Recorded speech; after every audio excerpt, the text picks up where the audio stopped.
Hi everybody, it's the CC and JT Amata Awa, where production values go to die. Guess what day it is? Who knows? I mean... Okay, before we dive too deep, I want to send out a happy birthday to Barbara Eden. Oh, wow. Born on this day 92 years ago. Oh my gosh. So, wow. Happy birthday to Barbara Eden, who is an icon of our youth, our very young youth, very, very young youth, but still. And yesterday was Carol Burnett's birthday, the big 90. Oh, wow. So awesome.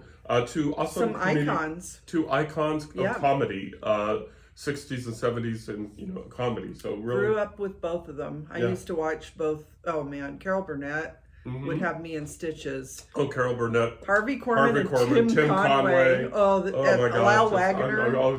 They just get us laughing. So we just want to do that because they brought so much laughter, and yeah, that kind of indicates how old we are, but we don't really care. It's kind of obvious. Well, also with Barbara Eden, I'll say I grew up watching I Dream of Jeannie, and I married my very own Tony Nelson. So I know he's not Larry Hagman, but he is my Tony Nelson. Yeah. So St. Patrick's Day. Do you want to show folks the fashion of the day? Do you want to show folks my fit of the day? The fashion of the day? I don't know how this I know this was bought in Ireland. This was actually bought at the Blarney Woolen Mills in Cork, right outside of Blarney Castle. Right. The rest is just... And what about the hat? The hat we bought in Cork and a gift shop that was at the entrance to Blarney Castle. Right. So this was our first trip to Ireland. This was our second trip to Ireland. Yeah, and this was bought in, where's that souvenir shop? Carol's. Carol's. Yes. So if Spencer's in America, Carol's is like not the exact equivalent, but it's got those. It's a huge gift shop. Yeah. Yeah, it's got a huge gift shop that draws the tourists, and we always spent way too much money there. Oh my gosh. We had to buy an extra bag to bring back all the souvenirs. Oh yeah, we were a public embarrassment as usual. Well, I will say though that I know at Carol's and Blarney Woolen Mills also, they will ship what you order home to you. When we learned that trick, that is so much easier than carrying everything through. Oh God. So if you do go probably anywhere in Europe, I'm guessing. Yeah, they'll ship. When you have a large amount of items, and especially if you're buying things that are kind of a local craft item, then they will ship it home for you, because we bought a ton of stuff at the Blarney Woolen Mills. Yeah, I bought a couple of really nice sweaters. Your jacket right here. Oh yeah, the jacket that I've got back on this is really nice jacket. So, yes. So that's your Irish travel tip for the day. English. Actually, it's a good travel. You've got me doing it. It's a good travel tip for anything. If you're buying souvenirs or something, ship some of them home to you so you don't have to keep carrying them everywhere, especially if you're flying. Yeah. Oh yeah. We've got funny stories about all that, but that's not the another time. Today. This is a writer's podcast. And yes. For those of you that are new to this experience, Cece and I are independent publishers and writers. We have our own little publishing company. As she's the CEO and editor-in-chief, and I'm everything else. For the moment. Pardon me? For the moment. For the moment. Cece is retiring a week from Friday. 2 weeks, yeah. A week from Friday. So I have 2 more Mondays, actually just 2 more weeks. Yeah. So, and then she's going to be taking over the marketing, and then I will continue in my role as Chief Financial Officer, Chief Technology Officer, I changed one of my titles, and Chief Strategic Officer. What we do is we sit down every week and we talk about writing. We talk about writing-related things. We talk about our memories, obviously. Yes.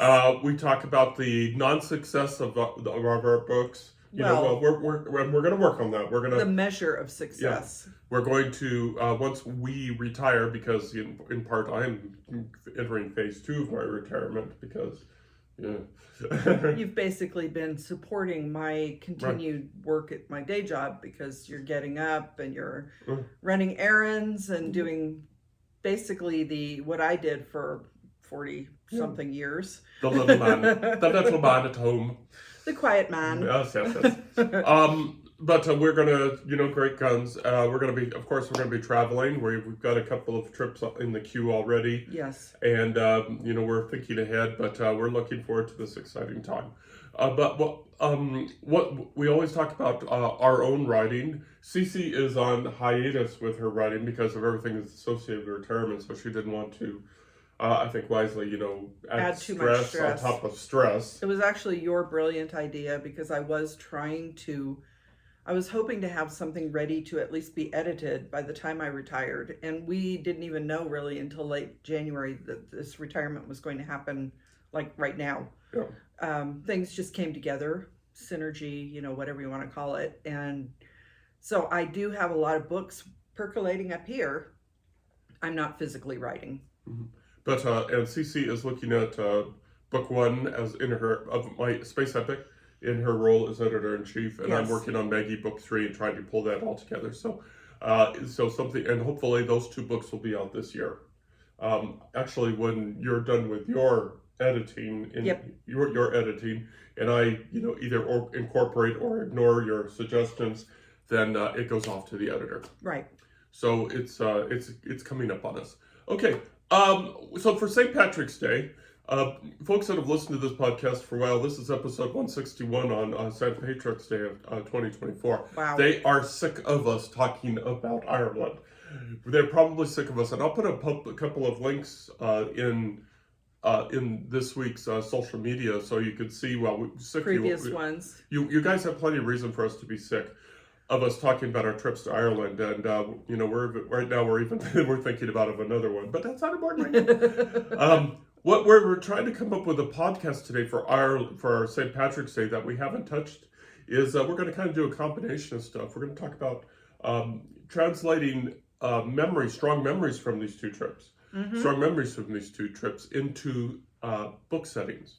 Sort of an exercise, sort of a mental exercise, and see if we can translate what's going on in our poor little one-celled brain here and see if we can enunciate these for the benefit of folks. And it's going to be a couple of challenges. Now, I have a couple of memories that I've picked out at random. And hopefully, we haven't discussed this. Hopefully, Cece hasn't picked the same one, because we do that all the time. And to let her off the hook, I'm going to go ahead and go first. Sure. I'm going to go ahead and go first. So, and then you, then me, then you, and now. Okay. You know how it goes. So We'll alternate. I get it. Wet the pipes there. The pipes. We watched Quiet Man this week, by the way. You know how some folks watch Love Actually during Christmas, which we do. Some people like to watch National Lampoon's Christmas Vacation during Christmas, which we do. We watched the Quiet Man during this time. So yeah, so we've got the Green of Ireland, and it's very stereotypical, and it's. But the scenery. Yeah, it doesn't hold up well in the modern era, but it's still a cute movie. Okay, the first memory I'm going to talk about is, Cece sort of alluded to it, is our first trip to Ireland. Is we went to Blarney Castle, and we got the bus ride was fun, and we were not prepared. Now we grabbed an umbrella. Yes. We had grabbed an umbrella. Umbrella from the hotel. Yes. And which has changed its name now. But. Well, at that time it was the Ambassador Hotel. Right. It is in Cork, and I absolutely loved it. It was up a hill. It's not the one we stayed at the second time we were there. That was the Metropole, which is downtown. But the Ambassador, I have very strong, very pleasant memories of that hotel. So, as Irish weather does, it turns wet. It was soft. And so, as she said, outside Blarney Castle, there's this wool place. There's actually more than one wool place, and I think we did two of them. Yes. But we got our first Irish wool stuff there. I got this specifically because it was misty, so everything was getting wet. It was not regular rain though; it was more of a mist. And that's why I got this. And that's my memory. Okay. Is we get on the grounds of Blarney Castle, and I don't want to say there's this open pasture in front of Blarney Castle, but there's trees and a brook, and the landscaping is just wonderful. But what sticks in my brain, what's my first strong memory, and this is it can be used for writing purposes, is it was just absolute quiet, just absolutely. It was quiet because the gray mist seemed to absorb everything.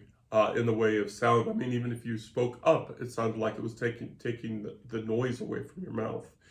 And, it was just a soft blanket of wet.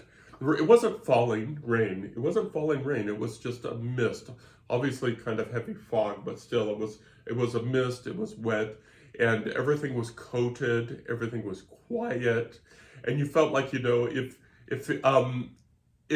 the mist had parted and we had been like 300 years in the past, it would not have totally surprised me. It would not have totally surprised me. But and as we walk up, and I don't remember if it was that trip or the second trip or with the bagpiper. That was the second trip. But that would have been like perfect if the bagpiper had Yes. been there walking along. But in our second trip, which was a clear, beautiful day, on the path to the castle and over a small wooden bridge, there was a guy doing pipes, and it was, that in itself, again, Iconic.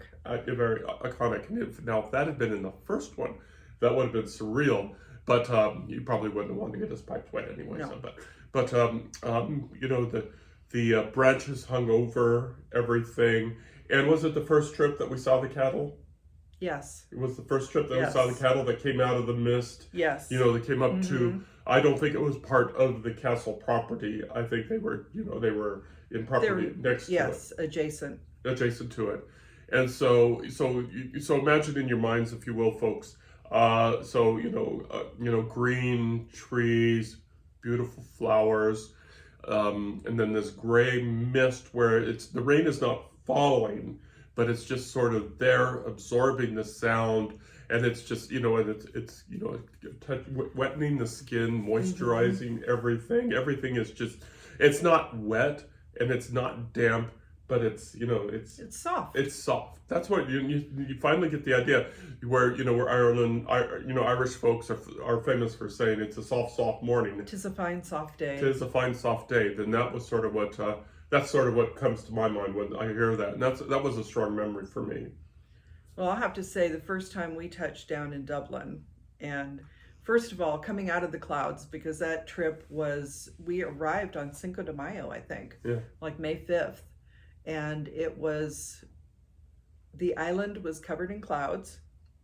So as we were landing, after very long, we did a nonstop from San Francisco to Dublin, which is a very long flight. In tiny, tiny chairs.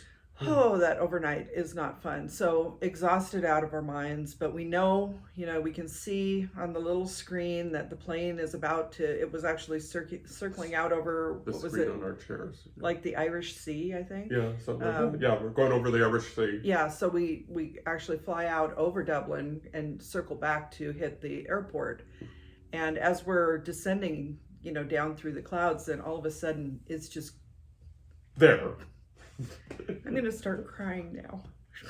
It's just there, and it's like, and it's, and I don't mean to stop on your memory, but it's, No. But we have these things in our brains, these images in our brains, probably inspired by imagination. Where, Yes. But and we're waiting for the truth, and it matches It was better. Yeah, but it matches our imagination more than it does, than anything. True, because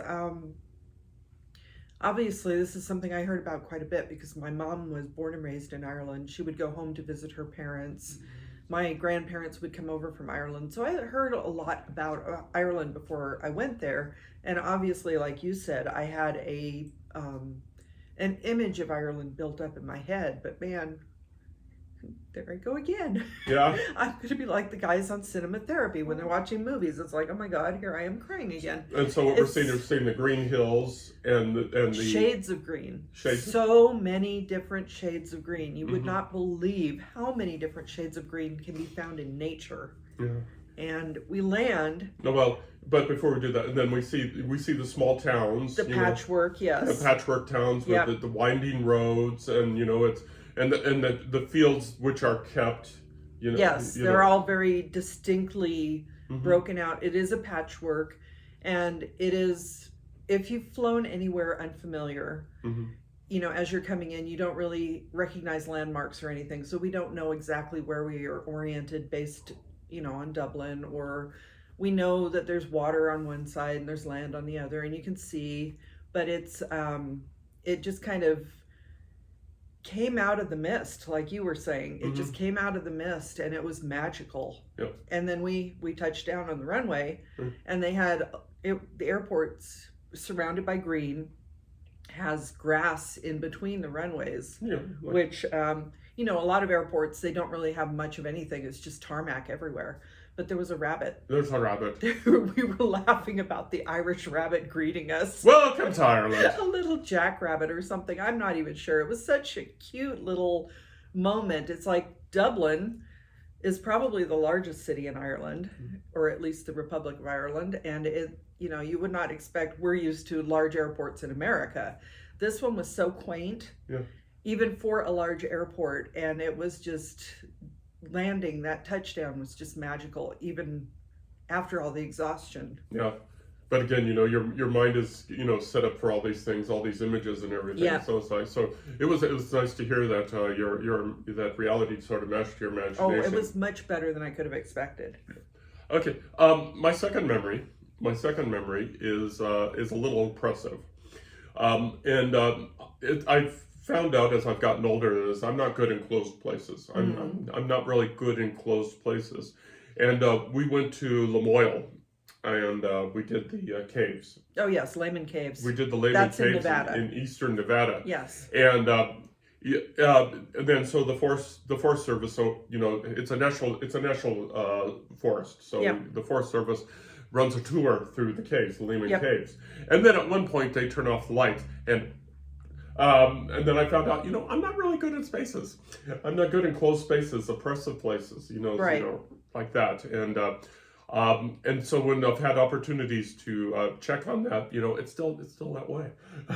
Like for example, a few weeks ago, we our poor basement, you know, painting the walls of the basement. Oh yes. I crawled under the stairs to do that, and it's like, you know, I'm not happy here, but you know, I stuck it out because it was a very small space, but I stuck it out to paint it, and turns out I didn't do any good. But Well, it did. Yeah. It slowed things down more than stopping them, but that's another story. okay, so on our second trip to Ireland, we're with the awesome aunt, and we're doing mostly Dublin things. Yeah. We did go back to Blarney Castle and we did go to Edinburgh, but we did Dublin. And I should have looked up the church before we went into this. My brain is completely spaced. Christchurch? Christchurch. Yes. Gee, I wonder why they call it that. So we did the Christchurch thing, and so it's actually a two-piece. We went into a Dublinia. Yeah, it's a two-piece experience. You of course have the church part. Yes. Beautiful church, beautiful. You know everything you were thinking about a European church. It's true. Yes. It's just beautiful pews. It's just the entire Catholic experience. Yes. And then what it is you go over to a museum. It was actually the other way around. We went into the museum and ended up in the church. Anyway, and so we cross the street. Yes, there's a bridge. And then we get to go to the gift shop. Yay! Yes. And the gift shop is in a basement. Is in the basement. Right. Stone walls, stone ceiling, stone ground, all the way around, and it is about this tall. It's about 6'6", 6'7". And I'm 6'5", and so, and it's just very, very, very, very, very confining. Yes. It has some neat exhibits in there. They had some. Actually, are you going to mention what was really in that basement? Go ahead. It was the cemetery. Mm-hmm. It was the mausoleum for the cathedral. Right. Was in there, and the gift shop was just tucked in among the graves, and there were some very beautiful, outdoors you get the grapes that are all weathered and worn out, but these were pristine. Yeah. So not only are you in this claustrophobic space, but you're surrounded by the past, basically. It was a rather surreal experience. It was, but it's just, it's not like the Lehman Caves where you have tons and tons of rock above you. Right. It's not like that. But it's enough. I don't know. You probably still had tons. It just wasn't natural because the cathedral is very good size. And so, I have many more strong memories, but for the purpose of this podcast, I wanted to go yay, from yin to yang. So you have the soft, but you have this, tight, oppressive thing. We could have talked. Well, you know what? Before I get ahead, you may end up talking about something I'm thinking about. Well, what's your second memory?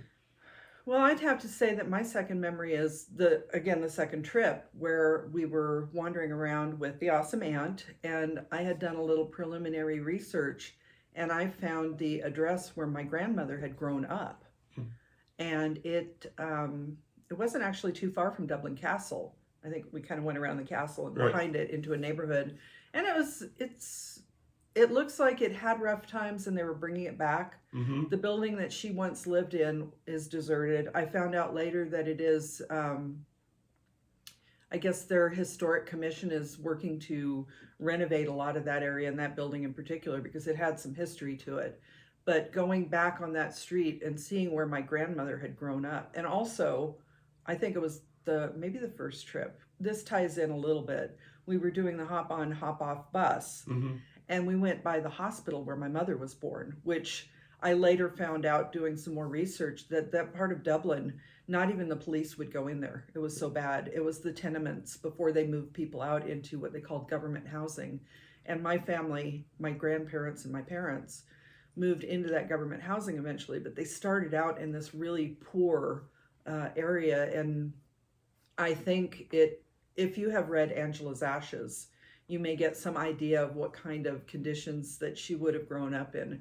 And she used to tell me, growing up as a child, and I don't know if it was in this really restricted neighborhood or in the government housing area, but she talked about they used to tie a rope around the lampposts, the street posts, and they would just swing off of it. And that was how they played in the street because they didn't really have any toys or anything. So, I had kind of her thoughts in my mind when she was telling me her memories of it, but going there and seeing now it's a very touristy area. Mm-hmm. The hospital is still there. It was a maternity hospital, and I'm sure it's nothing like it was during her early childhood, which would have been the late 1930s, early 1940s. So that was one of those occasions where my memory did not match what she was explaining to me, and it was, going back later and reading about what that had been like at the time she lived there was actually a very strong visceral memory for me, because I think maybe I was channeling some of the things because, as a child, you listen to your parents, but you're kind of like, oh yeah, mom, whatever. But then going back and actually learning the reality of it was a very intense feeling. And having those two sites in Dublin where it's a little bit more familiar now that we've been there a couple of times, but it's still not quite familiar. And knowing that I have those ties, it was a very strange kind of like a time shift, because Mm-hmm. Dublin really has built up and they're very tourist oriented, and they're very international too. We heard so many different languages on the street corners. So it's not the Dublin that my mother and my grandmother grew up in. And it was interesting to learn about the places that I had physically seen later on.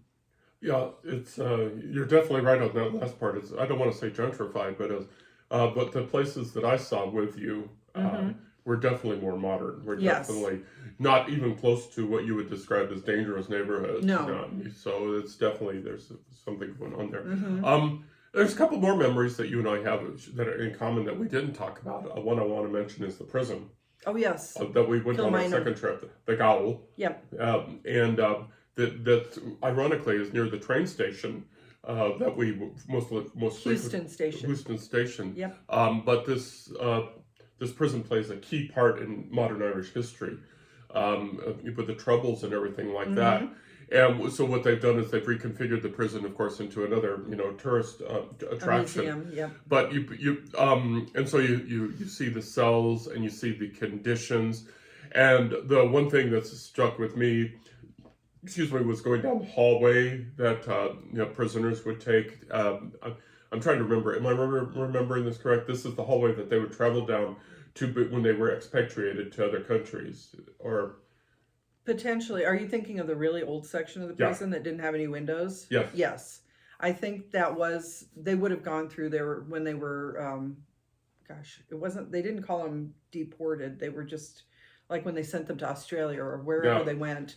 And also, it was also probably where some of their more famous prisoners, some of the freedom fighters, that was probably part of their last mile before they were executed to the courtyard, which was just a few yards from the exit of this place. And it is totally surreal. Now, you probably have known about these folks, Oh, yes. these Irish heroes, for a lot of your life.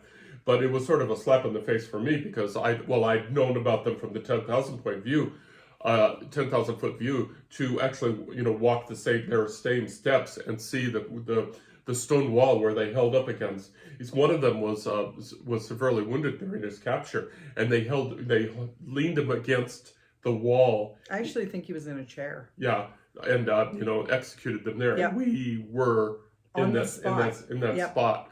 And I'm I'm not overstated by saying Irish heroes, but still to have that surreal feeling Yeah. of being right there. And then later, when we were doing the tours, or earlier, I've lost track of when we did it, we saw where some were being held in Dublin Castle. The one that was injured. Yeah. And I was just thinking of that. They had the bed in Dublin Castle where he was being, I guess they were keeping him alive long enough to execute him, basically. Yeah, keeping him alive to kill him. So they had him in the castle, and then they took him to the gaol. Only the English.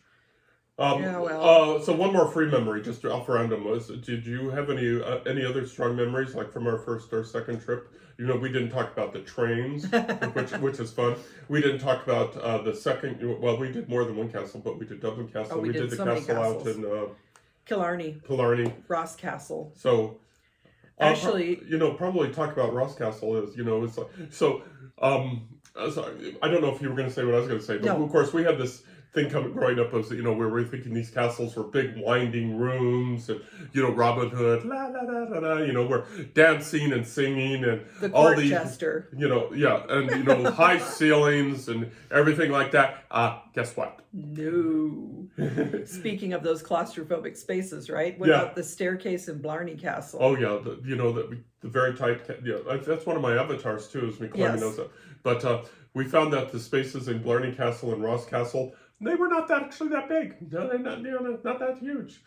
And so those two castles share a similarity in that they're both tower houses, which means it's the one large square tower. Right. Basically is the castle. Blarney Castle is on a slight rise, and there is like a cave underneath it. Mm-hmm. And then Ross Castle is on the edge of a lake. Mm-hmm. And it's I think they're on the edge of Killarney, like the Ring of Kerry. Right.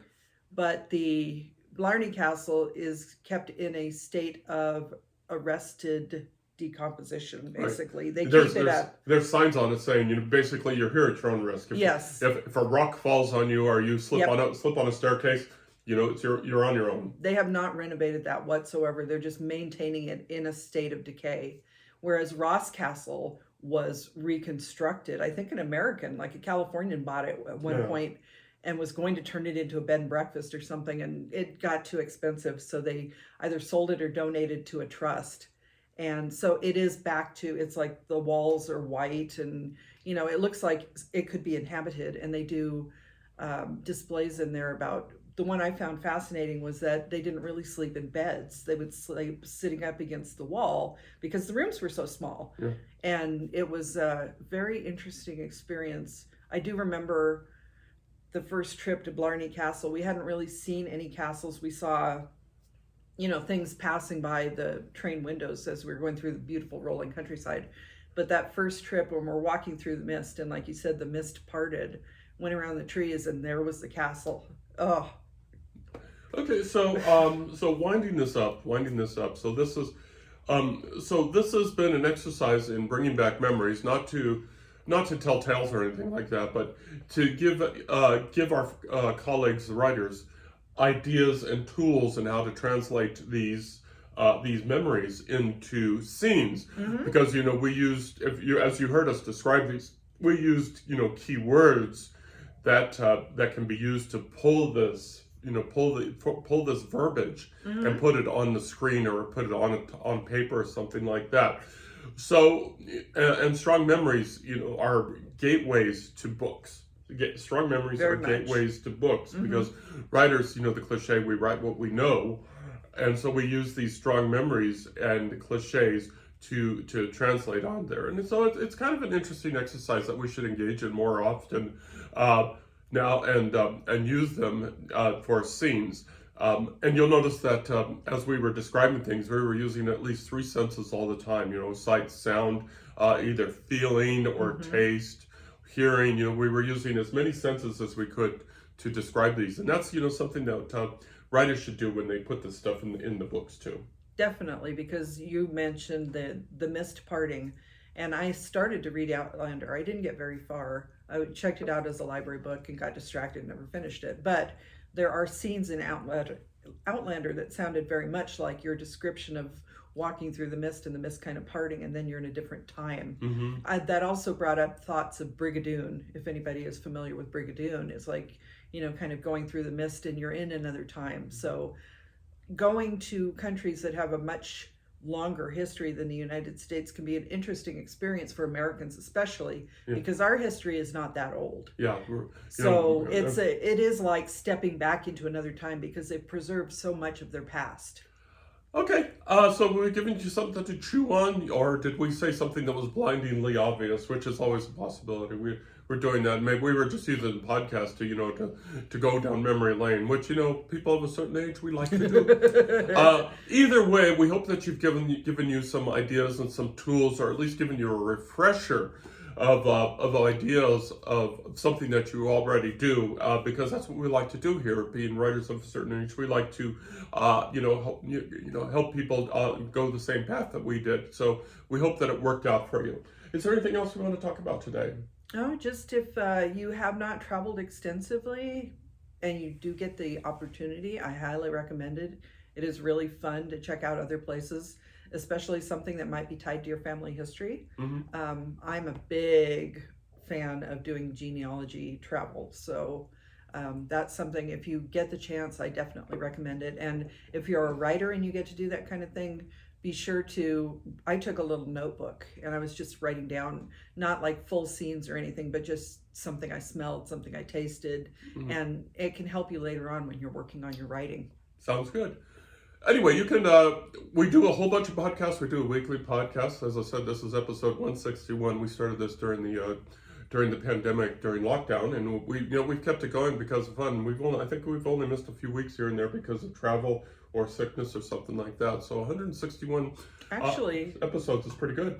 So I would think that this week is probably just about the 4th anniversary of us starting it, because everything locked down in mid-March of 2020. Yeah, it's getting so I think we're somewhere near the 4th anniversary of starting this podcast. Yeah, pretty cool. Okay, check us out at www.carsonhume.com.